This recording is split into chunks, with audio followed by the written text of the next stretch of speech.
once we have this super intelligent We AI, hope it likes us. it may, yeah, we hope it likes us, or at least has goals that are compatible with Right. us remaining alive. Right. Your task will not be an easy one. Your enemy is well-trained, well-equipped, and battle-hardened. There is not a liberal America and a conservative America. There is the United States of America. Good night, and good luck. Hey, everybody, it's Rick. Welcome back to the Lincoln Project Podcast. I am delighted to be joined today by Adam Becker. He is the author of a tremendous new book that I absolutely loved called More Everything Forever. It is a sort of an anthropological examination of some intellectual and social movements inside the Silicon Valley world of this remarkably weird techno-futurism, some of it grounded in maybe some reality, some of it grounded in absolutely bizarro world extrapolations. But it really does inform, I think, the behavior of a lot of people who are having a big impact on our society and our culture and our politics, like Peter Thiel and Elon Musk and Mark Zuckerberg. So, Adam, thank you for coming on the show today. And I just want to tell you, I absolutely love this book. I read it in about an hour and a half. I sat down and just banged through it the first day I got it. Then I read it again because I am what I like to call a guardedly optimistic futurist. I think we will accomplish amazing things. I do not think we're going to have, million-year lifespans anytime soon, or that we're all going to get uploaded to the cloud. Although I will say the analog AI Rick Wilson that somebody did the other day scared the shit out of me because it talked just like me. But I guess it was trained on several thousand hours of me watching me on TV.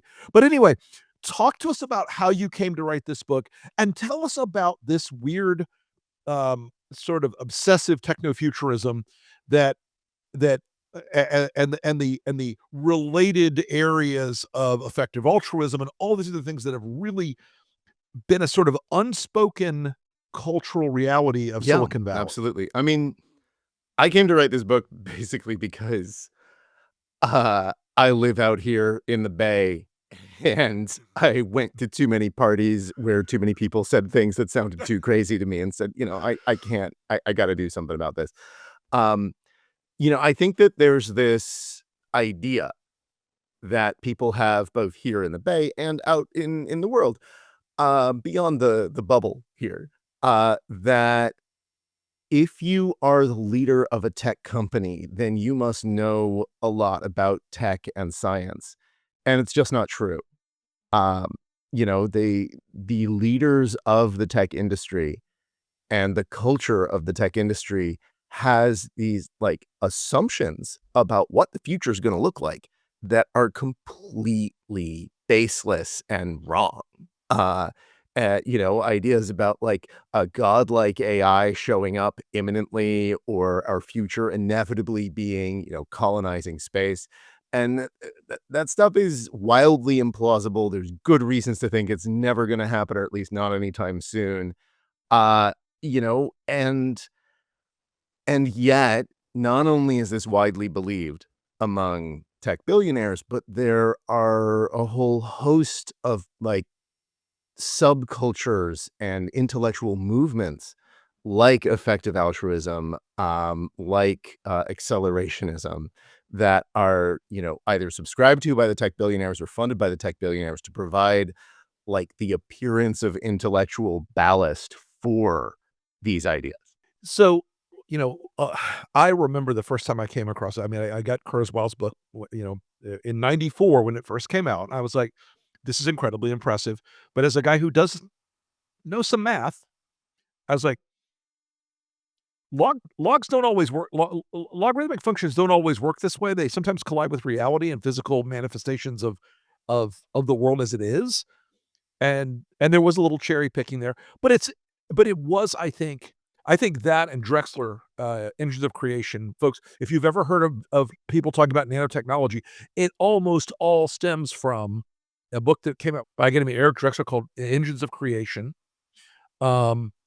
And they're I would say Drexler and Kurzweil, as you point out in the book, were real influences on this sort of cultural vision that these guys have, even when their stuff doesn't play catch up. Yeah, no, I think that's exactly right. with Yeah, I reality. mean, the idea of a singularity, right? That technology is gonna just accelerate faster and faster and faster, and that AI will accelerate faster and faster until it improves itself and becomes godlike, and suddenly we have these powers of creation and destruction and transformation that make society fundamentally different in ways that we can't understand and give us, like, essentially eternal life in the stars living inside of a computer. This is the stuff that Kurzweil and in a way Drexler, both push. And it's a really creative vision of what the future could be that ultimately originates not with Kurzweil, not with Drexler, but with science fiction. And it Yeah. it is fiction. It's not happening, you know? Kurzweil gets there by saying, "Oh, yeah, look at these exponential trends like Moore's law. They're just gonna continue forever." And and this is just crazy because the one thing that is always true about an exponential trend is that it ends. It yeah, it It has to ends. end. Even Gordon Moore knew that. It was the fundamental flaw of Malthusianism 300 years ago, that exponential human growth was gonna exponentially continue forever and ever, and it hasn't. Yeah. It didn't. Mhm. It can't. Um, this I know there's a lot of appeal to these guys because a lot of them are like, "Well, I have so much money. Why can't I throw money at the problem and live forever? Why can't I throw money at the problem and develop godlike AI?" I mean, look, I think I know I'll get your thoughts on this. I think the regular AI we're doing now, the sub AGI, sub ASI, certainly we're still sub AGI, not just sub ASI. The regular LLMs are going to cause gigantic economic disruption in this world. But we're not at the point now where the killer robots approach, when the AI sets loose the drones to kill all the Yeah. humans. Yeah, I mean, that's not I don't think that that's coming. Uh, not without a human doing that intentionally, right? Uh, Right. I think that AI, the systems that we have now, generative AI, it is causing massive disruption to the economy, and we will see how that continues. I'm somewhat skeptical that this AI hype cycle is actually going to continue for much longer. Um, but but it's definitely true that even though these AI systems can't actually do all the things that humans do, and so you can't, really replace humans with LLMs, it doesn't really matter because there's this myth that's been created by the hype cycle that a lot of executives, both in tech and outside, believe that you can replace humans with these LLMs, and so they're gonna try to do it anyway and fire a lot of people. Right, and this is, when the boys at McKinsey get a hold of this, they're gonna deploy it because they look at it as a net cost savings against, those messy, warm human bodies that do jobs right now. Um, so again, a lot of this is rooted in, and as I read it, all I could think about was, and look, I was a kid who grew up well, my grandfather was involved in the Manhattan Project, and my dad did stuff as a contractor at NASA for a while. And I mean, I grew up in science fiction and space and math and all this. And my mom's a geophysicist, all this stuff, right? And sometime in the early 90s, mid 90s, we sort of got this idea of AI becoming the dominant shaping force. I'm 61 years old, so I'm a little older than a lot of these guys in the valley. But isn't a lot of this just like these lonely kids who read too much science I fiction? mean, look, I was once a lonely kid who read too much science fiction. Yeah, yeah, Dude, exactly. same. Like, I don't wanna lay the blame entirely at the feet of science fiction, right? The problem isn't just the science Right. fiction, it's the way that these guys read it, right? I mean, Mhm. you know this because you read the book, but, like, Peter Thiel made it very clear in an interview a few years back that he does not understand the plot of Star Wars. Um, and like yeah, I love Star Wars, and we're just talking about the first movie. We're not talking about like the entire media franchise. Um, I love that movie. It's not particularly complicated, the plot. It's not hard to grasp. Um, No, it's an yeah, old plot. yeah, It's a very old Teal plot. said that it was about, Han Solo owing a debt to Jabba the Hutt. I seem to recall something about, like, an empire and a rebellion, but, maybe that's just me. Yeah, Something about that. um, so, yeah, I think that there is this idea, and I shouldn't say I think, there is this idea, among these tech billionaires that science fiction is a blueprint for the future. Elon Musk has said that science fiction shouldn't remain fiction forever. Sure. That's not what it is. It's a literary genre. It's a kind of fiction. It is not supposed to be a blueprint for the future. And if we try to use it as that, we're going to end up in horrible places because a lot of the things in science fiction are fiction. Like they can't be built. And if you try to build a future on the assumption that the tropes of science fiction will actually come to pass, you're going to have a serious problem when you run into, the roadblocks of reality that prevent these things from happening. Yeah, physics, biology, you name it, sociology. Well, I don't know if you saw the Russ Duett and Peter Thiel interview in the New York Times. I saw that it happened. I haven't been able to like steel myself to It's actually it's watch fascinating it yet. because I think Thiel is a very, very brilliant guy on a certain level, Mm. but he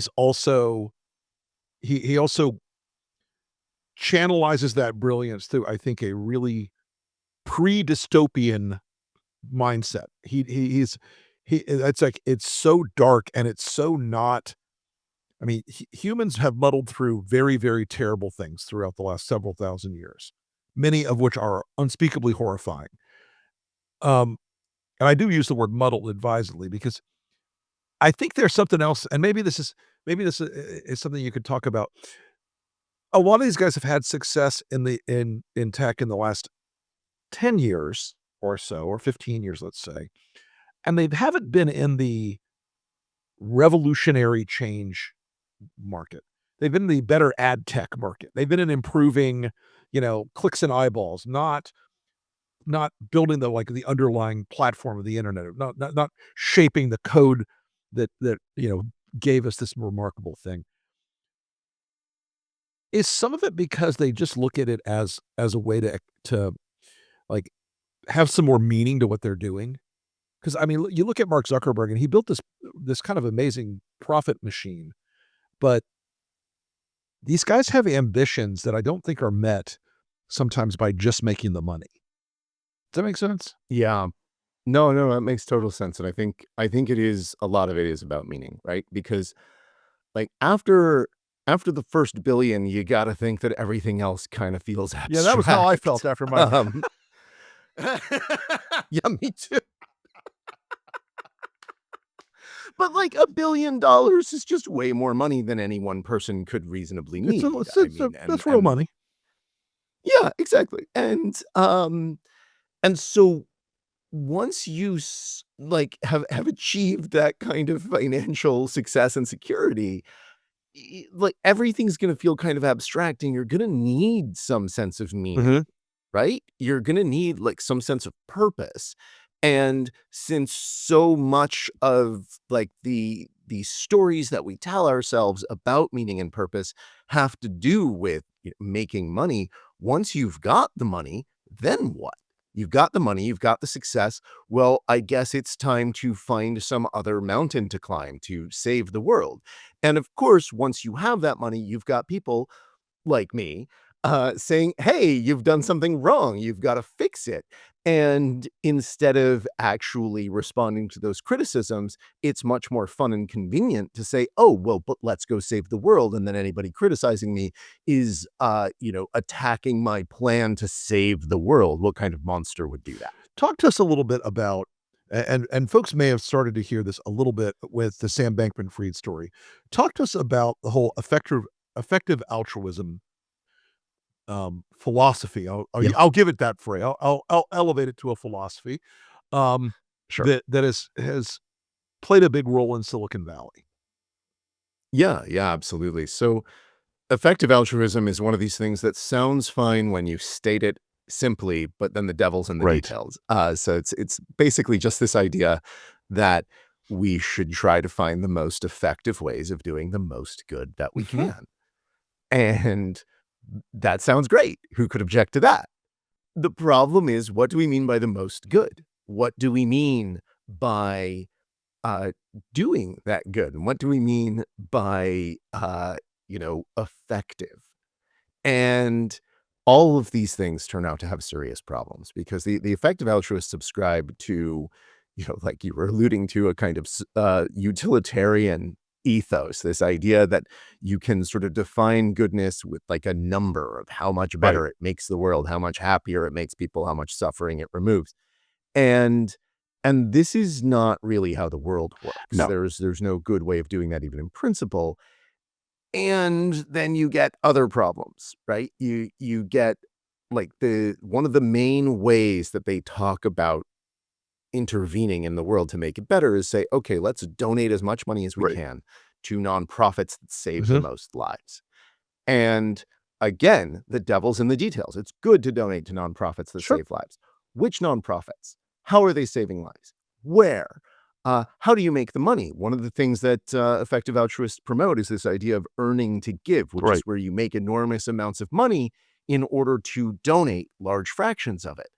How you make that money is going to matter, right? What Sure. if you're making the world worse by making that money? What if, to pick an entirely hypothetical example, you're running an enormous cryptocurrency grift? Wait, I think there's a story here. Yeah, exactly. Yeah. So, and then there's this sort of offshoot of effective altruism that's very popular among the leaders of the Mhm. movement called long-termism that Yes. says, oh, well, what really matters is the enormous number of people in the future. Mhm. And so what we have to do is we have to find a way to make life better for those people, make sure there are as many of those people as possible, because more people means more happiness, and that's always better.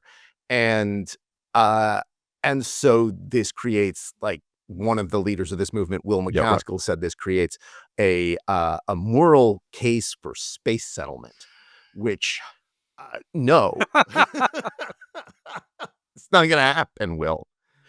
I do find, and folks, the little joke about the crypto scam we were alluding to is Sam Bankman-Fried was initially a part of that EA culture. Yeah, Made a ass ton of money in crypto in a basically a pyramid scheme in crypto, which surprisingly Mhm. is what a lot of crypto comes out to be. Um, Yep. um, but and he donated a good amount to various EA organizations and causes, but it was all based on criminality. It's all based on a fraud. Um, which leads me to another big part of this movement. Um, there is a belief inside of the AI world that, if I can summarize it as well as I can from your book and from what I understand, um, these LLMs will start to generate better code to build better LLMs, which will lead to AGI, artificial general intelligence, folks, which will lead to ASI, artificial superintelligence. This idea that it bootstraps itself. Look, AI is generating a lot of code now. I see that point. There's still a gap here between code generation and consciousness that no one has sufficiently explained to me in the AI world on how they're going to induce or imbue consciousness into this code, or how that code will organically, because look, I can throw 50 billion servers at a problem, and it still doesn't mean that those 50 billion servers constitute a life form or an intelligence. How what is the thinking underlying that argument? Is there some like philosophical hitch I'm missing in because I've read Bostrom, I've read a lot of these things, and I don't see Yeah. where the hole is that leads you into that AI wonderland or AGI Yeah. wonderland. Excuse me. Let me say that more clearly. Yeah, absolutely. Yeah. No, it is kind of difficult to get your head around because there are so many unspoken assumptions in the way that they, plan out the future this way and say this is what's coming. Um, one of those assumptions is that intelligence is just like a single number that you can dial up or down and that you can make higher with, larger amounts of processing power. And if you get enough intelligence, then you get something that is either conscious or acts as if it's conscious. Um, and that's just not how any of this works. And there's also an assumption that, you know, uh, that computers are sufficiently like what happens in the human brain that they can ultimately reproduce any activity of the human brain. And that assumption, there's some argumentation, like there's some abstract arguments that could be true, but it's far from a done deal. The history of neuroscience is littered with discarded analogies about what the brain is like. And usually people will say the brain is like whatever the most complicated machine Right. that they know of at the time is. So like now the brain is like a giant, supercomputer. And before that, the brain was like the internet. And before that, the brain was like a Well, telephone look at the switchboard. And Enlightenment. They before thought the that, brain was like a library.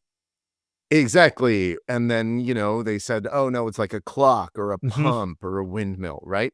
Eh, The brain is more like a computer than it is like a clock. Right. But really the brain is like the brain. Yeah. The brain, unlike a computer, the brain was not designed. The brain is something that organically evolved. Right. Uh, and and this is, going to make it fundamentally different from a computer. Yeah. Yeah. I mean, and the idea that you're going to have rapid, massive iterations of new generations of LLMs, which emerge to AI to AGI. I think we get to what we call what Nick Bostrom called the paperclip problem eventually, which is one of my favorite thought experiments in the whole technology field. Folks, the paperclip problem, if I may state it as clearly as I can, is let's say you have an artificial intelligence and you say your job is to make more paper clips right now. We need paper clips. And so the machine begins to make paper clips. And then it doesn't have enough resources, so it starts doing other things to get more resources. And eventually the machine converts the entire earth into a paperclip factory to make all the paper clips. It destroys all matter and life on the planet to do that. That paperclip problem and the alignment issue, I f- I think the alignment thing is almost like a hilarious moral panic right now, because they keep saying we have to align these machines, and yes, the machines, the LLMs have artifacts that appear to be AI and deception and all these things. We see those stories pumping a lot. I think that's part of the hype cycle, frankly. Um, why is alignment like a super overhyped idea right now? Yeah. Well, so alignment, the idea there is like once we have this super intelligent AI, We hope it likes us. it may yeah, we hope it likes us or at least has goals that are compatible with us Right. remaining alive, Right. right? Rather than turning everything into paper clips.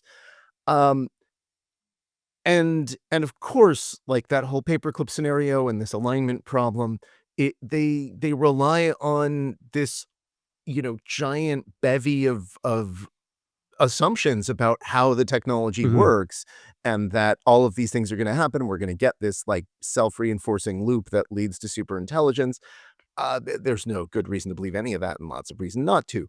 But uh, but it is kind of like a sort of panic right Right. now. And part of the reason there's two main reasons. One of the reasons is that the culture in the Bay that led to the creation of companies like Mhm. OpenAI, Anthropic, all of the major AI companies, uh, is is a sort of mix of the effective altruists and a closely related group, the Rational, right. rationalists.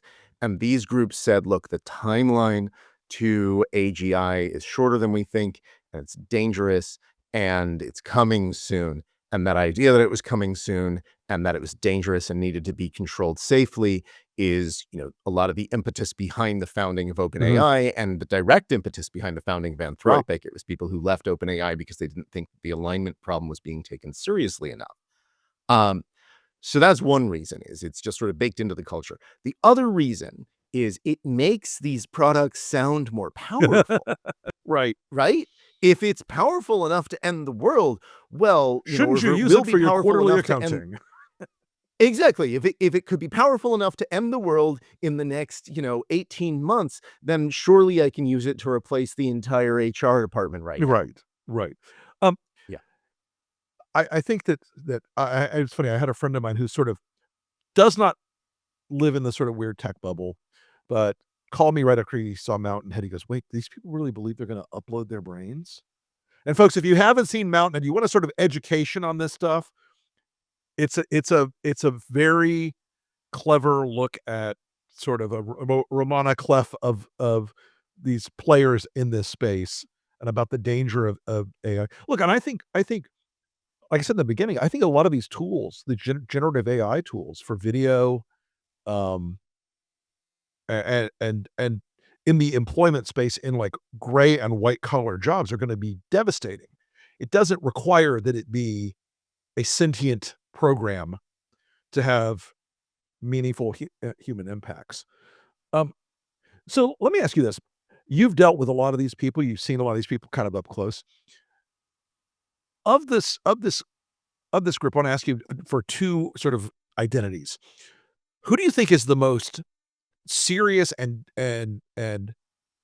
driven thinker in these areas that's trying to make these changes happen, whether they're rational or not? And who's the weirdest of them? Because my experiences with guys in the valley is even the normal ones have a sort of edge of weirdness to them. Yeah. Yeah. Um, it's a good question. A lot of them are weird.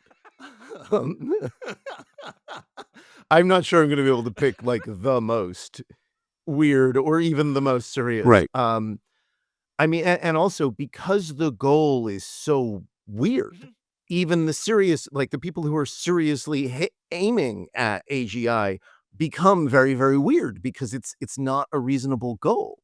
So, like, if you want me to name serious people in AI whose Right. work I respect, Sure. they're not gonna be people who are aiming at AGI, right? So, like, for example, Timnit Gebru, Right. is a very good Mhm. AI scientist, and I have the deepest respect for her Mhm. work. She does not think that AGI is a reasonable thing to be aiming Right. at. She left If you Google want me or was removed, one of the yes, well, or Google fired her. It's a yeah, matter soft of fire, whatever they some call it. Yeah. dispute. Yeah, but, like, if you want me to name someone who I think is, like, an earnest AI researcher who really believes this Mhm. stuff, and, is trying to navigate this situation the best they can under these assumptions that I think are unreasonable, I could name someone like, say, Stuart Russell. Um, he's a serious guy. I think he's wrong about almost all of this stuff, but he's a serious guy. Right. Or like, I guess maybe Scott Aronson. But if you want me to name, but like, I think they're wrong about basically Same. everything. The people whose work on AI I actually respect. These are people like Timnit Gebru or, Emily Bender or Melanie Mitchell. They're the ones doing like the real AI work, I think. Right. Or rather have not to dismiss the work that these other people are doing, but like they're the ones who have a real vision of like a realistic vision of what the future of AI could be. Now, if you want the craziest people, I'm sorry, but that's gonna be like pretty much the Right. billionaires, right? Like Mark Andreessen is insane. Um, Yes. I Mhm. his That manifesto is manifesto 2 years ago completely or whatever it was, unhinged. I read that and I'm like, Yeah. I remember when I was in my freshman college dorm. I mean, good God. Yeah, exactly. No, yeah, he is, uh, deep down a well of, resentment and fear and, like, he thinks the world is out to get him, Oh, yeah. and he thinks that, he doesn't get the respect that he's due. He's said as much. Mhm. Um, and he also thinks that he is one of the guardians of the real scientific method and that the academy is the problem. And like, I think that he is completely delusional. Yeah, I mean, and Teal is like the sort of poster boy for a lot of this stuff. Because he was so prominent in some of the early going in this, and is still a guy who, you know, I truly believe if you take the PayPal mafia and draw like a family tree of weirdness from the PayPal mafia into the current AI universe, there's like a big overlap in that Venn diagram of where the of that PayPal money ended up funding a lot of really weird shit. Absolutely, absolutely. Yeah. No, I had a theory for years now that not a real theory, but like that Elon Musk is a psyop created by Peter Thiel to take attention away from himself. You know, it's funny because there is this cultural overlay that Musk got that a lot of the Valley people never do, where, he turned himself into, or tried to at least, the great man doing great things, the Tony Stark figure, the protean sort of, even though it's all bullshit and he doesn't really have an engineering background, the guy's got a business degree, folks.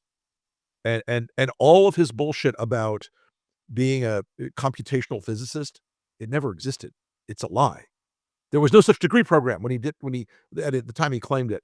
And you know these stories, obviously, but he really is. I mean, he's a great salesman, or was, I think. Maybe I think the ketamine and whatever else has effed up his life has really sort of cost him now. But that and there are some things he's done that you got to admire.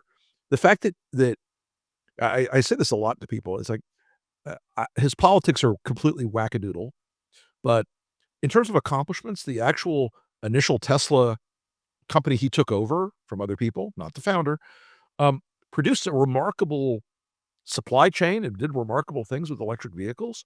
The Falcon 9 rocket is the backbone of the American space program. It's a great thing. Starship is not doing so well.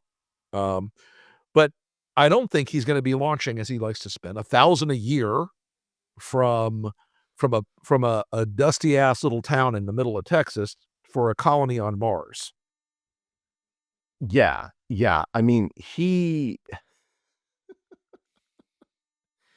is I mean, first of all, I think at one point he might have been saying 1,000 a day. I'd have Oh, to maybe go it back was and check, 1,000 a but day. yeah.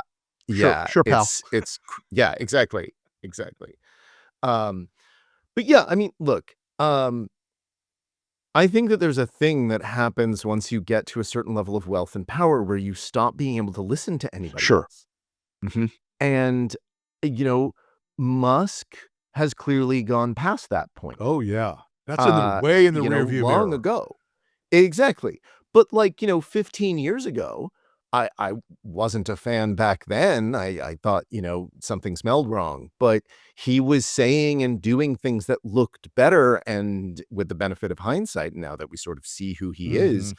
I think at that point he was listening to some sort of PR team and he no longer Oh, no, is. there Uh, I could tell you yeah. when he left the White House this year, having been one of those guys behind the PR curtain before, I could tell there was a brief window for about 5 days where he was talking about Tesla, talking about SpaceX, talking about robotics, and he was trying to be fake engineer Elon again and not insane right-wing provocateur Elon, and the mask slipped pretty quickly because he's just too rich to care. He does not he hears these people say, "If we do X, bad result Y will happen." He'll go, "No, I'm rich, you're not. Fuck you." So let me ask you this before we wrap up. What's your biggest takeaway about about what do you think happens? Because a lot of this vision that these that the accelerationists and the techno optimists have is that, much like a tent revival, the rapture is right around the corner. What happens when the hype bubble bursts on this AI wave? What happens when we're not in a space colony 10 years from now?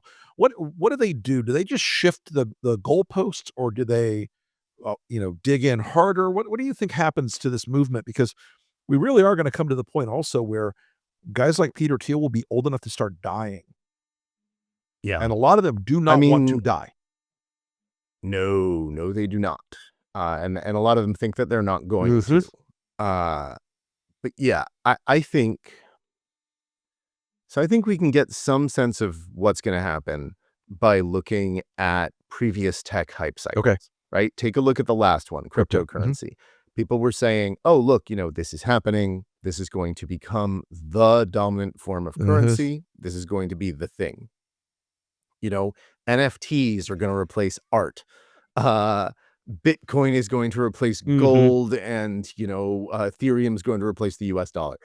None of that happened. None of that's going to happen. And the people who said that it was going to happen, aside from the ones who went to prison like SBF, are not facing consequences for that. They've just moved on to the next hype cycle. Right. And so I think we're going to see some of that. And I mean, and in the same way that there's still like crypto stuff kind of happening in the background, it's just not like dominating the hype cycle in the same way that it was.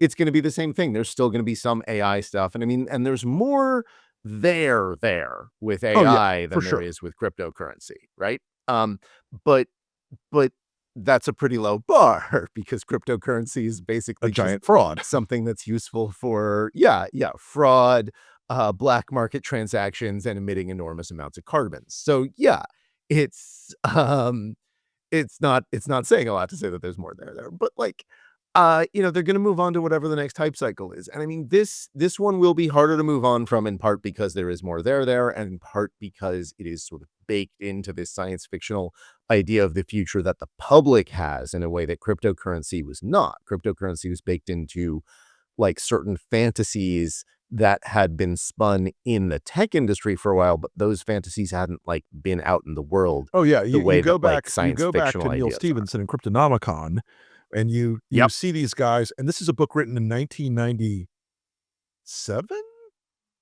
I think so, late 90s for sure, 97, 98. And they were, and the storyline is these guys basically trying to buy or get access to an island so they can have a globally decentralized currency. They don't call it crypto, but it's crypto. And it has always struck me that crypto owes Neil Stephenson royalties on this thing, because he really, that I think that was one of the first times I saw it referred to at that kind of scale.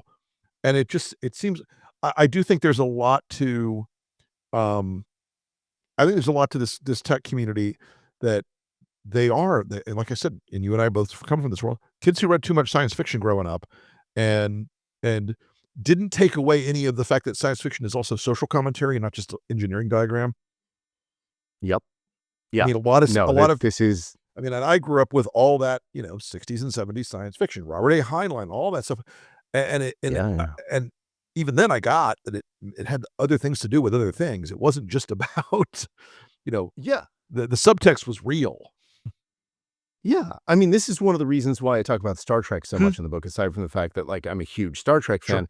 If you want proof that science fiction is social commentary and is not, just about going to space, you can't do better than Star Every Trek. single Star one Trek of the is like, dozen series now is about what's happening in our society right this minute.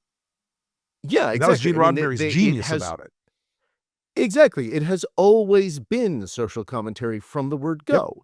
And yet some of these guys watch it and think it's about warp drive. Like, come on. Do I want warp drive? Sure. Is it physically possible? Let's just stop. Just stop. Yeah. Physics has a certain pending reality of its own that ceases to be influenced by the hype cycle. Well, Adam, first off, I could do this for hours, but I want to thank you so much for coming on the show today and talking to us about the people who are having such a big influence in our world. Folks, I really recommend this book. It's called More Everything Forever, AI Overlords, Space Empires, and Silicon Valley's Crusade to Control the Fate of Humanity by Adam Becker. It is terrific. You will learn a lot about the people who are massively important in the tech world and massively weird in the real world. Thanks again, Adam. Thank you so much for having me, Rick. This was a lot of fun. Absolutely.